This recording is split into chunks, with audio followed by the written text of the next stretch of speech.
Virtually live. Welcome, ladies and gentlemen, across the world and across the interweb. This is is Mr. Neil, ladies and gentlemen, my old friend, and we trained at the Bristol Old Vic Theatre School together. Dum-de-dum. We are indeed. Which I think you'll find is the plural of another. Whatever the word is, alumnus, I think. Alumnus. Yeah. Very welcome, and this is a very exciting. This is an actual glow up for Genius, because we're now broadcasting live from.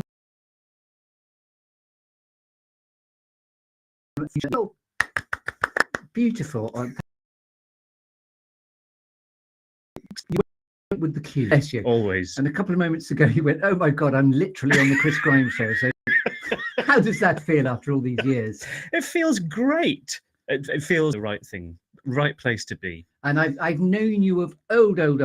We had a company together back in the day called Barking Productions. We did. And do you remember? I just wanted to. I had a happy memory, which is very comic, of the strap line that we used to have for Barking Productions. Do you remember what it was?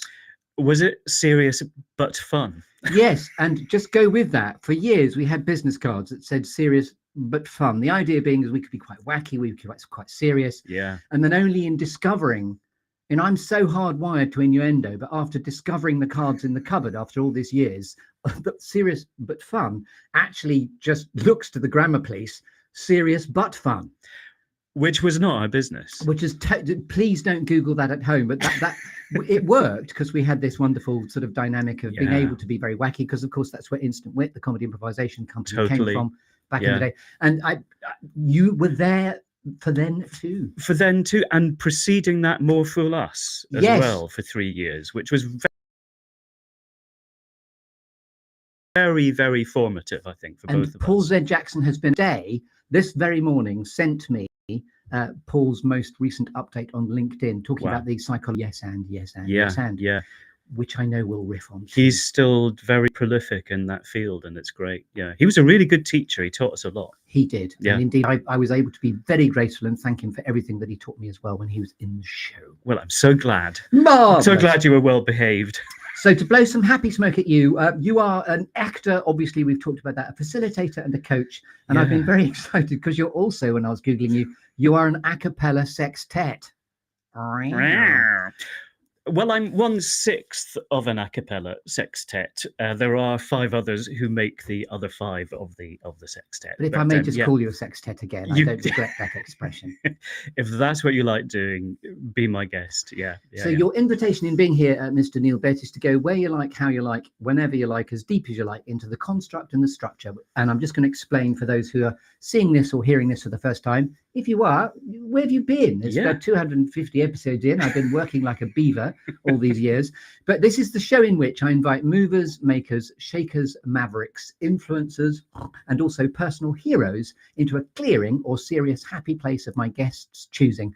And you'll hear from that how you completely qualify across nearly all of that, like a veritable ping pong machine. When you say nearly all, which bits don't I qualify? Reflections, which is to help record the story near, dear, or close to you for posterity before it's too late. And I'm hoping it's not too late, you dear. Let's hope so. If I can get through the end of the show without dying, that would be great, wouldn't it? And bless you for being on the Chris Grimes show. Now, I've got a slide with your honour. I've got to, literally, it's quite comic. I've got to slide behind me. Cop a load of this. Go. Boom. There he is. As if by magic. So facilitator, coach, actor, singer. Yeah. You've also gifted a track. Just tell us about that we're going to play out at the very end with later on. Well, that is with the sextet that you were referring to, Kettle of Fish. Do you want me to talk about the song, or well, just position it now, because that'll give people a reason to keep listening. So if the interview is crap, at least you've got the song to look forward to. Yeah, the song is Frank Sinatra's "That's Life." That's life. And it was arranged by a really good friend of mine, Ali Orbom. It's a really beautiful arrangement. It's a great song. It's a great song because it's all about life's ups and downs and that kind of thing about you just keep going. You're riding high in April, shot down in May. but I know I'm going to play that tune when we're back on top in June. So it's a lovely Yes, kind yes. of song about the roller coaster of life, and I love singing it, and love listening to it. And as we love reincorporation, because that's one of the silky skills of comedy improvisation, I'll get you to reincorporate that beautiful introduction when we get to the end of the show. Thank you.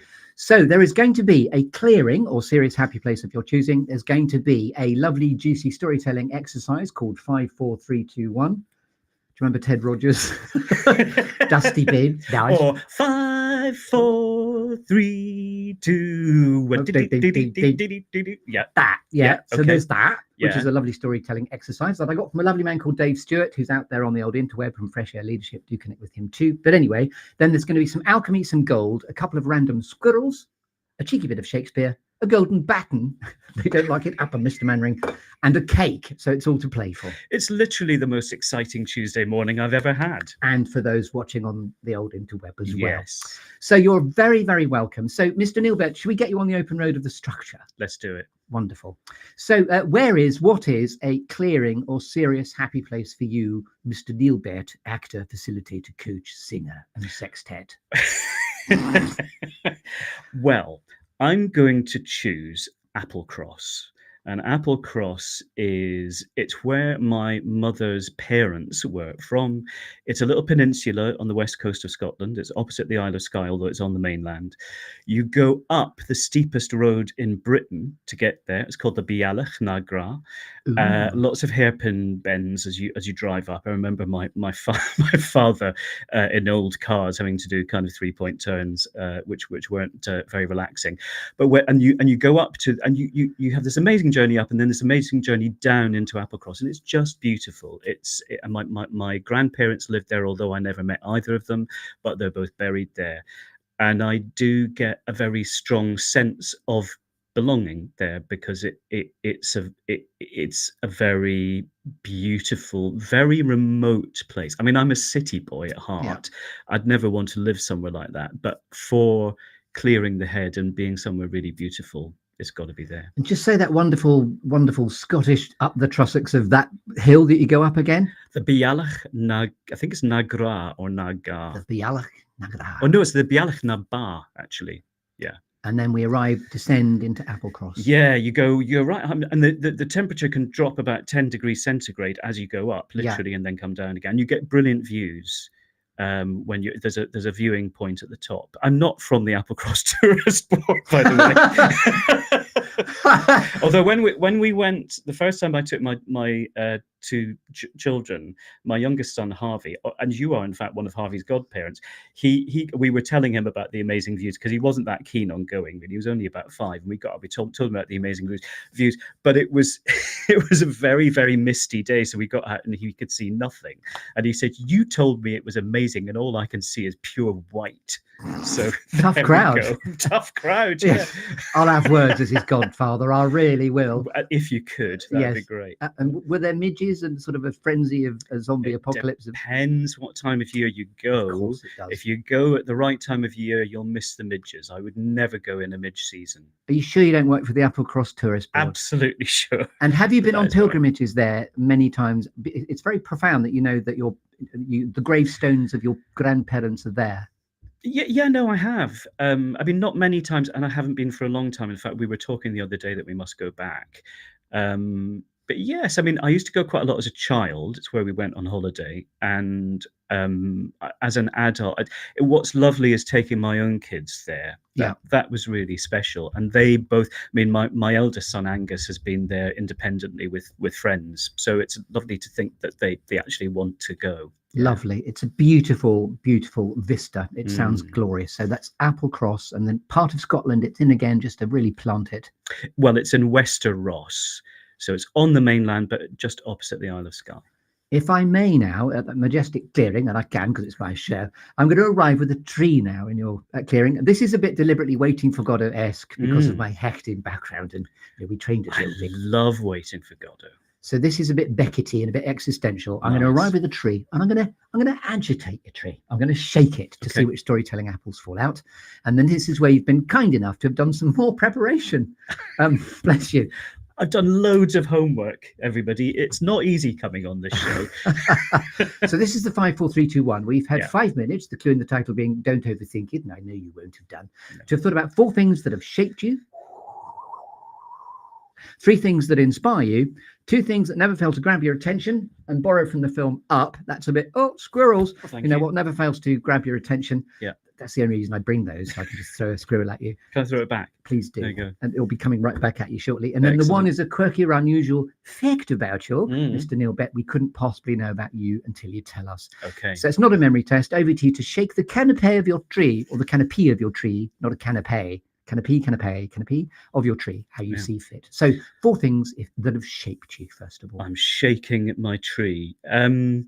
Well, number one, and I'm sure loads of your other guests have said this, but I couldn't not say it, and it's my parents, Deirdre and Brian. Brian is no longer with us, died in 2015. My mum is still around in Edinburgh, and I, having, when I was growing up, I sort of took my parents for granted because they were just my parents. But having spoken to a lot of people since, and been around, I realise how. I mean, I just lucked out on my parents because they did everything that parents should.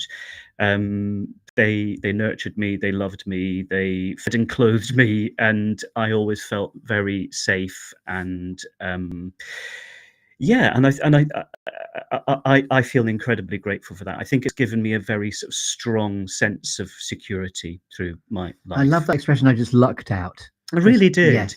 Because you would never. I mean, sometimes maybe you look back in certain aspects of your life, you think I'd quite like another go at that, Yes. but not. I mean, I wouldn't sort of say, oh well, just roll the dice again and see what parents I get. Yes. Absolutely not. They were amazing.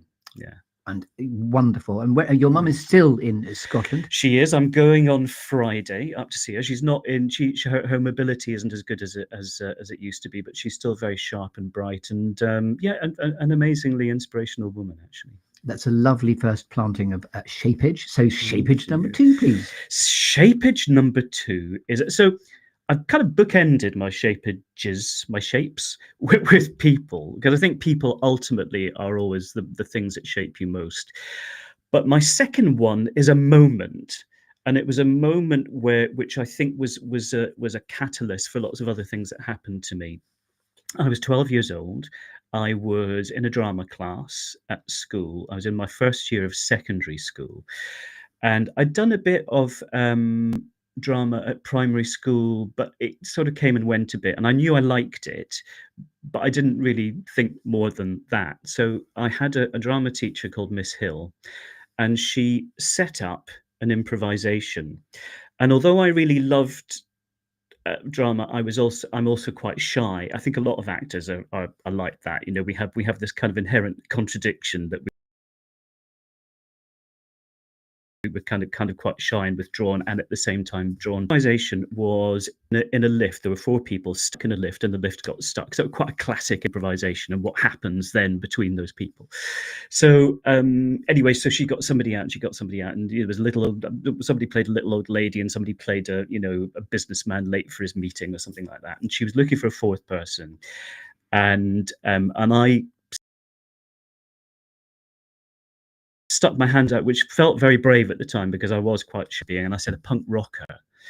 So and everyone kind of looked at me a bit, kind of like, oh, all right. And I into the lift.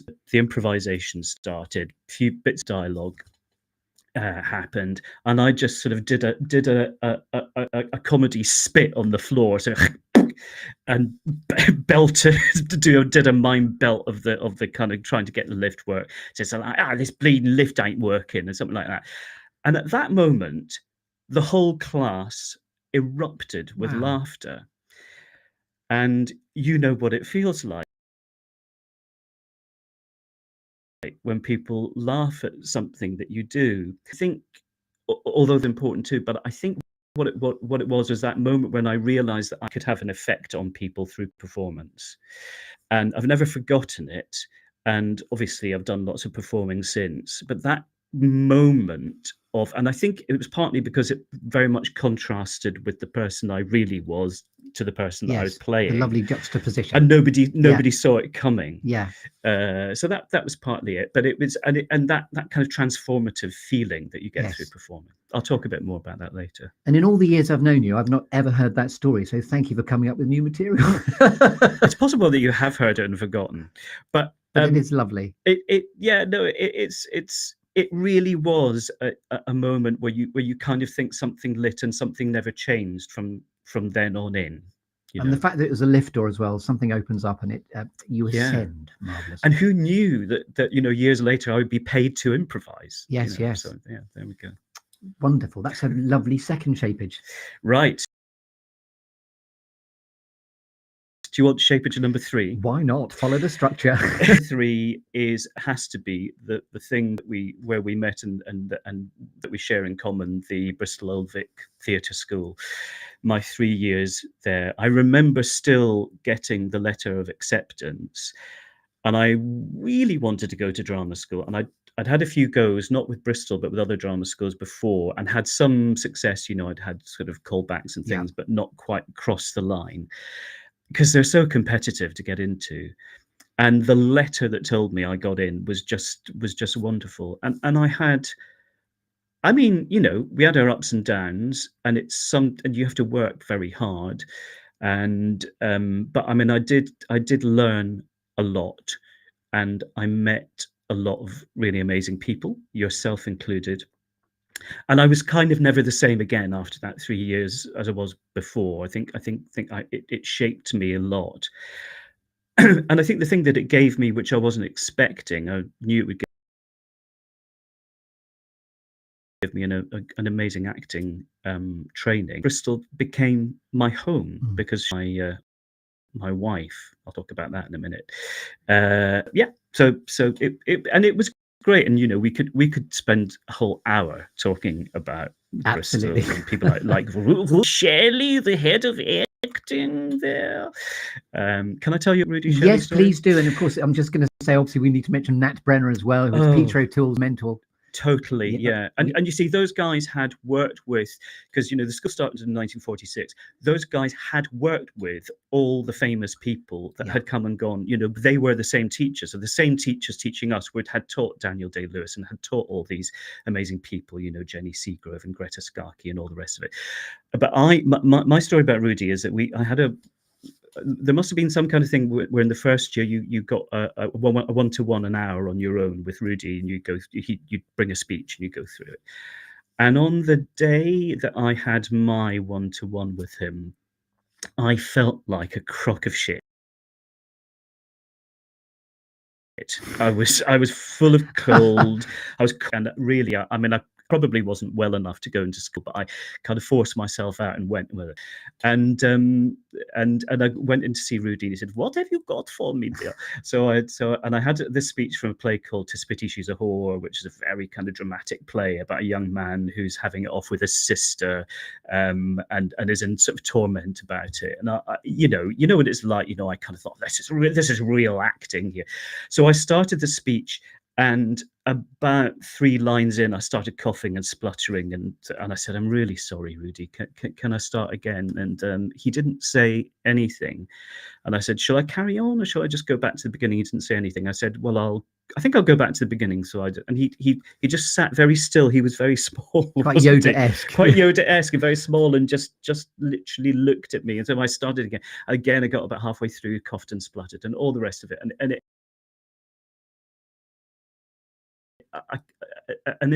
About halfway through my illness at all, he said, "Neil, my dear, you have a cold." I said, yes, I do. Rudy said, "And you're not feeling very well." I said, "No, I'm really not feeling very well, Rudy." He said, "Well, I don't give a shit how you feel, and neither does the audience." What great advice. Well, there we go. You see, talk about a moment that shapes you. Yes. And of course, I realised that I was bringing also, and of course, I had loads of imposter syndrome and all that kind of stuff, and self-consciousness. And he was saying, "Don't bring that. Bring the best of you. Yes. You're either here or you're not here. Yes. To be or not to be. If you're here, you're here. Make the best of it." And of course, you don't do a performance. Nobody comes on. When they're performing Hamlet to say, "I'm not feeling very well, so I'm not going to give my best tonight," even though you've paid 150 quid. You just got to do your best with what you've got. Beautiful story, and it was encapsulated in something he would constantly repeat as a refrain, which is "Ducky, nobody gives a fuck how you feel," which is the same way of saying the same thing, but it just stayed forever. Yeah, I completely think that's brilliant. Thank you for remembering that one. Right there. That was number 3, I think. And well done for segueing into Be or Not to Be There about the nature of presence. I thought that was lovely. Thank you. Yes. Thank you. And then the other thing, which undoubtedly has shaped me. So I talked about my parents, which I think has had more of an influence on me than anything else, was the best decision that I ever made, which was to marry Jess. And that then born 2 wonderful children who are now in their 20s, Angus and Harvey. And, I feel that I lucked out there because we've been married for 30 years coming up. And there's nothing like children to kind of keep you in check, and indeed a partner to keep you in check. And you get that kind of love, but you also get quite a lot of challenge. If you are being a dick, then they are the people who will tell you that you're being a dick. Yes. And that kind of constant shaping which happens being around a family, but it also feels very safe and lovely. And that's my 4th shape. And I love the fact Jess has come in at number 4, please, as a shapage, which is lovely. I should really have put her at number 1. No. I think the fact she's there bookending beautifully is wonderful. Yeah. Thank you. So now, thank you for that. We're on to 3 things that inspire you now, please. If there's any overlap, that's fairly obvious. If there might be, but 3 things that inspire you. I have to put my glasses on at this point. Yes. Right. Okay, the 3 things that inspire me. So I think the first thing that inspires me, there's lots of things that inspire me, obviously, and you have to. It's a great exercise because the restriction of it makes you really think. So I think number 1 is artistry, great artistry from great people. So a brilliant actor or a wonderful piece of writing, that sense that person has spent years and years and years doing it wrong and doing it right and doing it wrong and getting it, failing and trying again and getting to the point where they've got to when they're absolutely brilliant. And whether that's a piece of music, a performance, sport, somebody doing an amazing run or scoring an amazing goal, that sense of artistry, I think, is just a wonderful thing to watch and always inspires me. I'd just like to congratulate you for how you sound. Your voice is lovely, Mr. Bett. Oh, thank you. No, I've just thought we've got to voice on the radio. I'm available for voiceovers. Marvellous. So that was I've just drunk that in. Gorgeous. Thank you. Second influencer. So the second one is song. And it's music generally, in fact, but in particular song. I love the format of a song. I mean, some songs are crap, right? But so not all songs.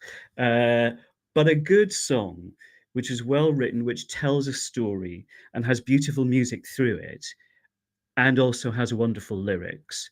There's something about the juxtaposition of those 2 things happening, which moment in the way that other things can come close to, but perhaps not quite hit. I mean, I'm going to sound like a right old love here, but I'm a huge Sondheim fan, Stephen Sondheim. I think that man is a genius, and I don't think there's anybody that I can think of in any kind of format that puts lyrics, incredibly sophisticated lyrics and incredibly sophisticated music together in the way that he does. And do you have a favourite Sondheim song by any chance? Because my podcast editor Dan is just brilliant at texturing in. That really is an almost impossible question to ask. I would probably go for maybe Too Many Mornings from Follies, which is a kind of heartbreaking song about a love affair or a relationship which didn't happen, and somebody in their realization when they're in their sort of 50s, 60s that was the man I should have married, and I didn't, and now I can't.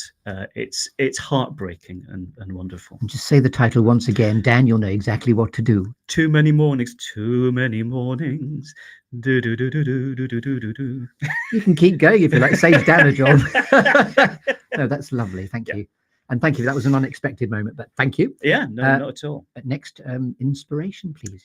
So my next inspiration is people who have a great sense of energy and can do. So I think great leaders have this. You know, the power of being able to present something which is plausible, even if the evidence would say it isn't. You know, that kind of person that says, no, we can do this, we can go for it, we can make this happen. And that, I think that's an energy. Sometimes it's a kind of inspiration.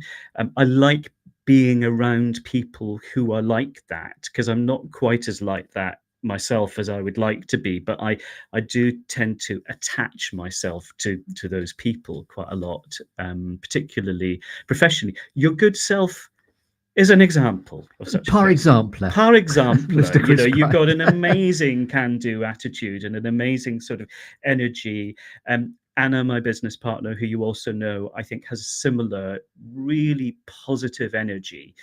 And I find I need that to carry me through. Otherwise, I sink.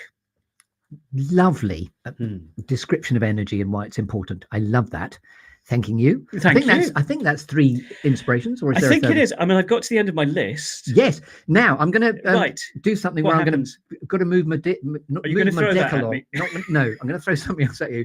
This is squirrels. Ooh. This is now 2 things that never failed to grab your attention, and borrowed from the film Up. Yes. Can I just show you this majestic slide of squirrels? Apparently, what's the collective noun for a bunch of squirrels? I don't know. Nor do I. People can Google it. But when they gather around a particularly, gobsmacking nut, Mr. Neil Bett, this is what they do. Yeah. So this is borrowed from the film Up. So what are your 2 squirrels, monsters of distraction? Before I say, can I just say, I'm so glad those are red squirrels. You find red squirrels in the Highlands of Scotland. Back to your clearing. Back to my clearing. And they are my favourite squirrels, red squirrels. Very rare. But very beautiful. Right. Okay. So, what did you want to know? So it's shiny object syndrome. Squirrels, what never fails to stop you in your tracks in your life, irrespective of everything else that's going on in your doubtless hectic schedule. When I walk past a bakery, I mean, listen, any food. I mean, nom nom nom nom nom nom nom nom nom. Food is both my pleasure and my downfall. I love it so much, and I carry more weight than I would like to, but I just can't resist it. But there's something about fresh pastries from a sort of patisserie, and particularly in the morning, a kind of 10 o'clock coffee and pastries thing is a lovely thing. I don't eat very many pastries because I would be about twice the size that I am. But yeah, that smell of pastry, I always get drawn to it. In my circa 250 episodes, nobody's ever said the smell of pastries in the morning. Well, so there we glorious. Go. Yeah, I love that. Nice. And then my other one, I mean, God, there's so many things that inspire. My other one is, I think there's something we don't, I mean, obviously in the UK, there's lots of animals, not least squirrels. But there's something about being close to or in the environment of animals, which then kind of feed on other animals, which is, I think, quite exciting. We don't have lions here unless they're in the zoo or leopards or whatever.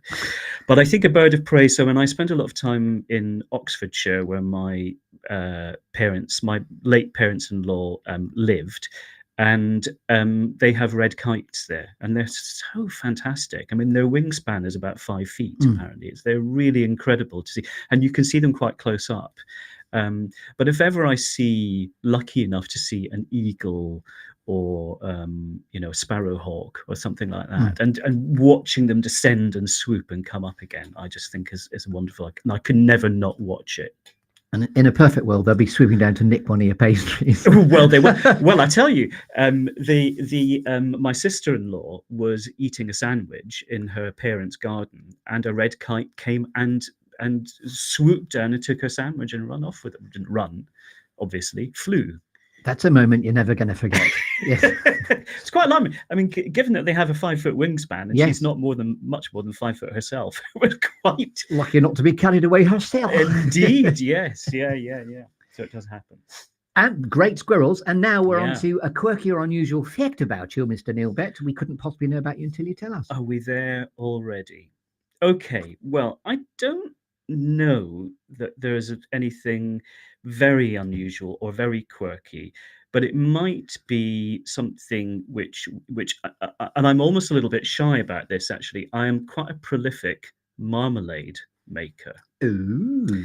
And in fact, Oh, hello. now this may be a first as well, because you normally do this online. I have brought you a little present, which is a jar of marmalade. Well, I accept.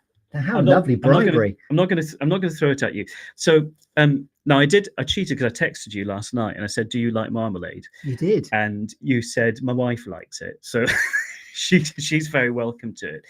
But there is, and I think it's partly because my mum used to make marmalade and she can't make marmalade anymore. So I was brought up with always having loads of homemade marmalade, and when she got too ill to make marmalade, I was a bit, who's going to make my marmalade now?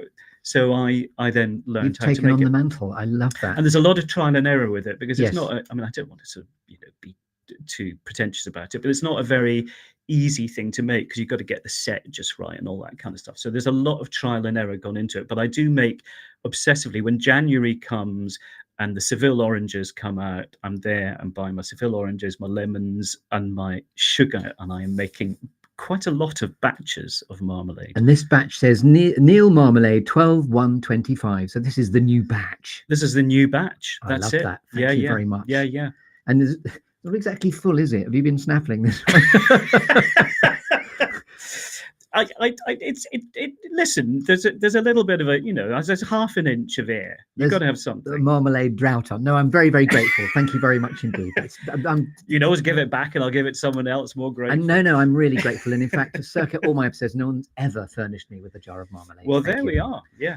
We have shaken your tree, Mr. Bett. Hurrah. Hurrah. And now we stay in the clearing, Right. move away from the tree. Next, we talk about alchemy and gold. Yeah. Now, when you're at purpose and in flow, Mhm. Mr. Neil Bett, actor, singer, a cappella sextet, we've covered that. Yeah. What are you absolutely happiest doing in what you're here to reveal to the world?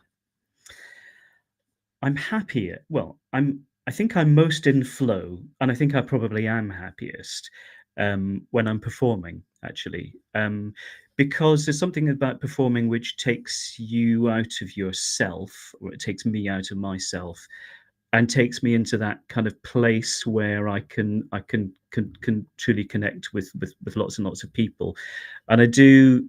There is something about that process, and it might be singing a song or acting or facilitating a group, but there's something about that kind of moment where you stand up and I can't think of anything else. But yeah, Goes back beautifully to the lift door opening of your punk day in the sunshine, because there's just a moment when an imp cross the line to connect, when you step in and you're on, which I know informs your facilitation work as well as obviously the performing, the singing, everything you do creatively. Yeah, I mean, I don't know how healthy it is, because I mean, there's a little bit of a kind of addiction that I think you have to performing. You probably know that. That if I don't do it for a while, I get slightly like I need to do it, and there's probably some kind of really deep kind of thing about people who need to perform. That they didn't get enough attention, or they're hungry for validation all the time, which I'm sure is true. But it is the place where I'm happiest, and I'm links to the idea of an empty space brimming and charged with potential, where you step into the energy environment of anything is possible, which is the comedy improvisational space as well. That's right. Yeah. I mean, there was nothing, and I don't do comedy improv, anymore, but there was nothing more exhilarating than doing that. not having a script, being reliant totally on audience suggestions was amazing. I think particularly in the kind of early days of not, and we were sometimes a bit crap, but sometimes we were amazing. And it's that kind of, you don't quite know what you're going to get from it, but you have to be in the moment, you have to be doing it. That was amazing and very formative, actually, because I don't think I would facilitate as well as I do now without that. Because I think what that taught me was, you can hold an audience's attention.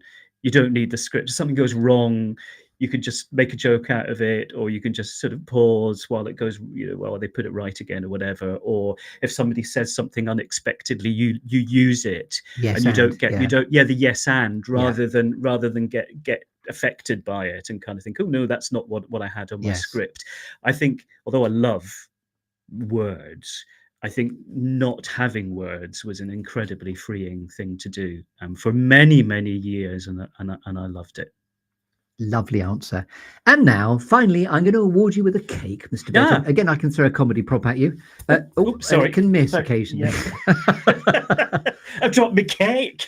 You dropped your cake. Now, what cake? Do you like cake, first of all? Obviously, you do, because you've mentioned pastries. But what cake do you most like, Mr. Bett?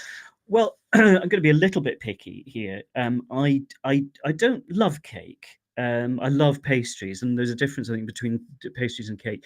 My favorite cake is probably a simnel cake, which is we're knocking on the door of Easter now, it being April the 1st, which is it's not to everyone's taste, but it's kind of like a fruit cake with melted marzipan in the middle, and then a sort of fresh marzipan on the top. And it's I've not heard that. It's a simnel. Simnel, I think SIMNEL. You're learning so much today. This is just keeps on giving, this episode. And in fact, I've just started a partnership with somebody called Anna's Cakes, who's going to be able to send cakes to my guest. And I'm not sure she'll manage a simnel, but we'll see. Well, she ought to know. If she's a cake maker, she ought to know what a simnel is. When I met Anna's Cakes, I thought, guess what she makes?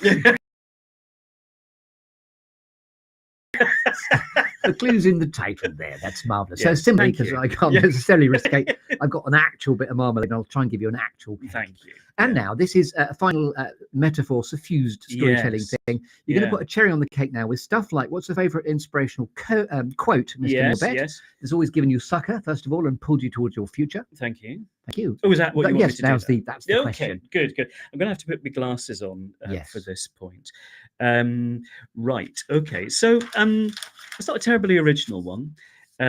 It's from Hamlet. And it's Polonius speaking to Laertes. And I'm going to read you the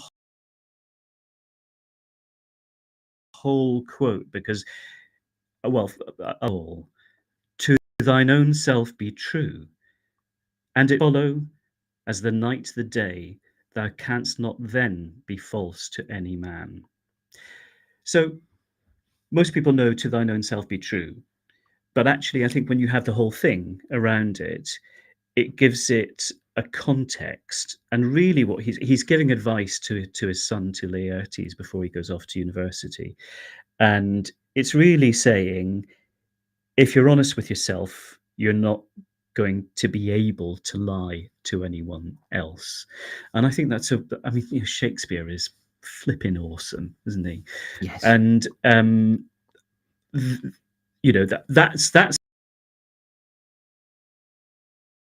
that's the kind of artistry moment that I was talking about. It's as he does, and as beautifully as he does. So that's my inspirational You'd be a very good Polonius, dear, if I may say so. Do you think so? Yes. I am available. Yes. Lovely quote. Thank you so much. What's the best piece of advice, now moving on to the next question in the cake? What's the best piece of advice you've ever been given? Well, I'm a little bit allergic to advice, actually. I tend my first port of call is to ignore it, but then reflect on it later. However, I remember a great piece of advice given to me by a mutual friend of ours, Alan Coveney, who's an actor and a director. And I knew Alan, we were in an actors co-op together, and I was having a bit of a sticky patch as an actor. I'd started off quite well with getting quite a lot of jobs, and then it kind of plummeted a bit, and I hadn't worked for a while. And I went up for to be in a musical called Nine, but it was a charity performance. I wasn't going to be paid for it. And in fact, I was going to have to pay to do it because all the rehearsals were in London and I lived in Bristol. And anyway, I went up for the audition. I got it. I was going to notice me in a chorus, and it's one night and blah blah blah. But Jonathan Pryce was in it, and Elaine Page, people like that. So it was quite high profile, and they offered it to me, and I was kind of humming and hawing, and I probably was being a bit of a dick, because of course I shouldn't even have thought about it. I should just have kind of leapt and done it without thinking about it. But I was humming and hawing about it, and I talked to Alan about it, and he was brilliant. He really listened hard, and then he just kind of he said, lots of people enjoy singing, but you get an emotional kick out of singing. And he was absolutely right. And I was talking about, whether it was worth it, and the expense, and the profile, and whether all that kind of stuff. And he was saying, don't think about that shit. It gives you an emotional kick, just do it. And I think that little phrase, emotional kick, has stuck with me. It's a very good sort of philosophy to do it. Lovely advice. And thank you for taking it, because you do sing to this day and you get an emotional kick from it, and that's wonderful. And I think you get an emotional kick from doing this podcast, Chris. I definitely do. It resonates really strongly, what you just said.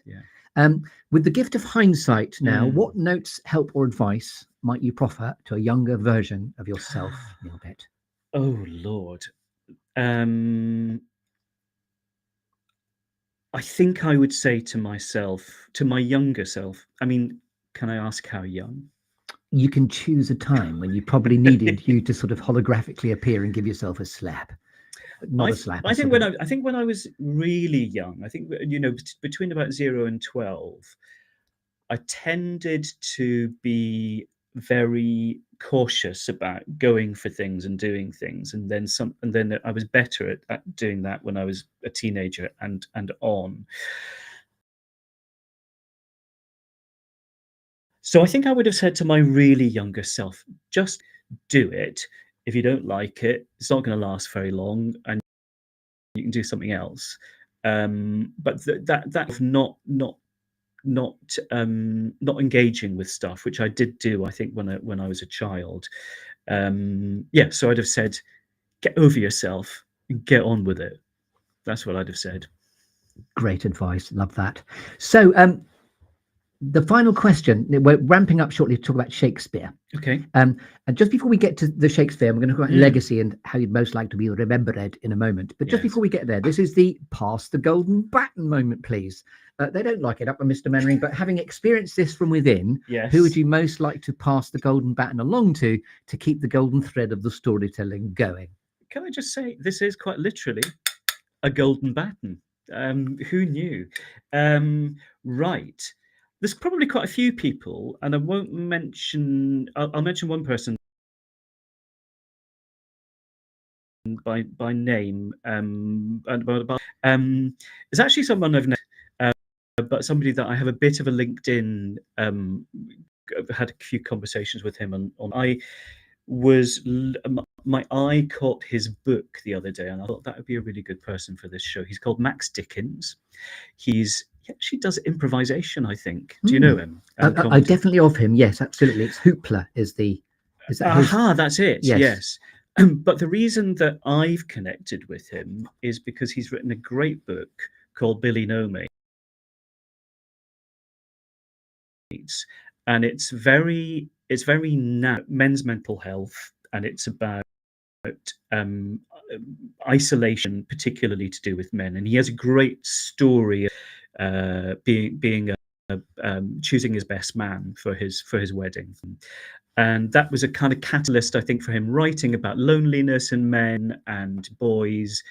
And of course, at the moment, the thing that's in the zeitgeist for us all is adolescence, Yes. which is that incredible Stephen Graham drama. And if people haven't seen it, they must, because Yes. it's an artistic and technical masterpiece. Yes. Quite disturbing. I mean, really disturbing. Yes. But I think it's saying something about the kind of state of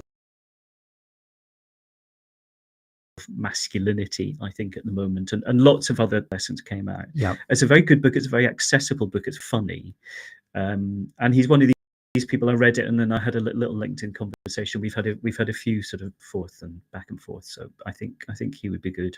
Thank you for that recommendation. And your mission, should you choose to accept it, is to furnish me, if you can, if that works, to give me a warm introduction. I will do. Yes, of course. Yes. Great baton pass. Thank you very much. And now, this is quite exciting for both of us, because it's here in the room with us both. This is the actual, it's not an actual first for you, but it's the book I bought myself to go to the Bristol Theatre School of Shakespeare, the complete work. So this says 16986. So it's the actual book that I took. The Bristol Theatre School, where we indeed met. I'm going to hold it. Shakespeare, all the world's a stage, and all the men and women merely players, and the 7 ages of man's speech. This is to ask you, Neil, how, when all is said and done, you would most like to be remembered. You're welcome. that wind went on for a little bit longer than I was expecting. It's so exciting, the wind in an actual podcast studio. This is really exciting. And the squirrels have noticed. Yeah, look at that, going, what an interesting nut. I'm going to go back to your slide as well. There you are. My honest answer to that is I don't really care, because I'm not going to be around. When you die, your story then is in other people's hands. You can't influence it. So I don't really have very much influence on that. I think just to be remembered as being a decent bloke would be good. Someone who's kind of tried his best and, did a few things usefully and, hopefully made a bit of a difference to somebody would be lovely. May I say, you do make a difference, and I think that legacy is in the bag, Bob. Thank you. All right. So yes, now we're doing a very exciting moment now, which is called Show Us Your QR Code, Please. And our lovely technicians, Joe and Courtney, will spring into action. So if you're watching this online, this is now, can you just talk us through frankpartners.co.uk? Show us your QR code, please. Yes. So frankpartners.co.uk, which I haven't really talked very much about, actually, is so we're an organisation who help people in organisations more braver, more robust in lots and lots of different ways. So that might be through a conversations route of one kind or another, or it might be a kind of personal impact route of one way or another, giving a presentation or being able to kind of hold your own in front of other people, etc. We do that. We've worked with huge number of organizations doing that. And if you want to find out more, then do something to the QR code. I think you scan the QR code and it takes you to frankpartners.co.uk. Wonderful. Thank you. We're open for business. Marvellous. And where else can we find out all about lovely Neil Bett on the old interweb, please? Well, certainly on Frank Partners, LinkedIn. So if anybody wants to LinkedIn with me, I keep banging the table. I'm sorry. I'm like a tub thumper. LinkedIn, and other social media channels. Kettle of Fish, my sextet. No, they're not my sextet, but I am. You are the sextet within the sextet. I'm 1/6. I'm 1/6 of the sextet, and probably that's about it. You could just Google me and see what comes up. Yes, and actually I did Google you, and it said that you once voiced Director Garfault in The Big Finish. I did, yes, that's Doctor Who. And when I was thinking of calling you a sextet, I said The Big Finish, it's going to keep on giving. Yeah. I had a scene with Paul McGann, and I was quite excited having a scene with Paul McGann, who was playing Doctor Who in that, but he'd just done all his scenes and pissed off. So I just had to do it on my own in a studio. And I've just seen him very recently at the Sextet Festival doing some a cappella singing. Did you know he does that too? So he's moving in on your patch, Mr. Bett. How dare he? Who does he think he is? He could be a septet. See what I did there? That is very clever. Thank I you. like that. I'm here Yeah. all week. Yes, Okay, thank so yes, as this has been your moment in the sunshine, in the Mm. good listening to show, Mr. Mm. Neil Bett, is there anything else you'd like to say? I don't think so.